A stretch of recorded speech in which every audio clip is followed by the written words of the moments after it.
అక్రమ మద్యం కేసులో చెవిరెడ్డి భాస్కర్ రెడ్డి పిటిషన్ విచారణ సందర్భంగా సుప్రీంకోర్టు కీలక వ్యాఖ్యలు చేసింది. హైకోర్టులో బెయిల్ రద్దు పిటిషన్లు తేలే వరకు ఏసీబీ కోర్టు బెయిల్ పిటిషన్లను విచారించవద్దన్న ఏపీ హైకోర్టు తీర్పుపై సుప్రీంకోర్టు తీవ్ర అసంతృప్తిని వ్యక్తం చేసింది.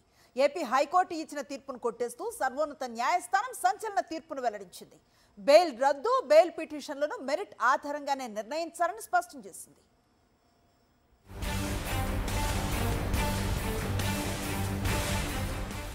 అక్రమ మద్యం కేసులో చెవిరెడ్డి భాస్కర్ రెడ్డి దాఖలు చేసిన పిటిషన్పై సుప్రీంకోర్టులో విచారణ జరిగింది. తీర్పు సందర్భంగా ఈ కేసుల్లో వ్యక్తిగత స్వేచ్ఛ ఇమిడి ఉంది, బెయిల్ కేసులకు అత్యధిక ప్రాధాన్యత ఇవ్వాలి, హైకోర్టులో బెయిల్ రద్దు పిటిషన్లు తేలే వరకు ఎదురు చూడాలనే ఆదేశం ఏమాత్రం సరికాదు అని సర్వోన్నత న్యాయస్థానం స్పష్టం చేసింది.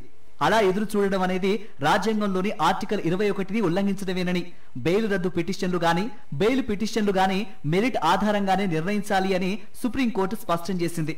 Justice JB Pardiwala, justice KV విశ్వనాథన్లతో కూడిన ధర్మాసనం ఈ మేరకు సంచలనాత్మక ఆదేశాలిచ్చింది. అక్రమ మద్యం కేసులో మాజీ ఎమ్మెల్యే వైఎస్ఆర్సీపీ నేత చెవిరెడ్డి భాస్కర్ రెడ్డి A38 నిందితుడిగా ఉన్నారు. తుడా అధికార వాహనాలను ఉపయోగించి అక్రమ మద్యం డబ్బును తరలించారని, 2024 ఎన్నికల నిధుల కోసం అక్రమంగా ఆ డబ్బును వాడినట్లు చంద్రబాబు ప్రభుత్వం ఏర్పాటు చేసిన సిట్ ఆరోపిస్తోంది.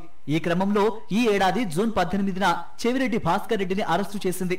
అప్పటి నుంచి ఆయన విజయవాడ జైలులో రిమాండ్ ఖైదీగా ఉన్నారు.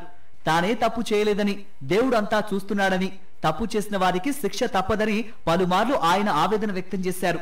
ఈ నేపథ్యంలోనే బెయిల్ కోసం ఆయన చేసిన ప్రయత్నాలు ఇప్పటిదాకా ఫలించలేదు. తాజాగా సుప్రీంకోర్టు జోక్యం నేపథ్యంలో ఆయనకు ఉపశమనం దక్కే అవకాశాలు కనిపిస్తున్నాయి.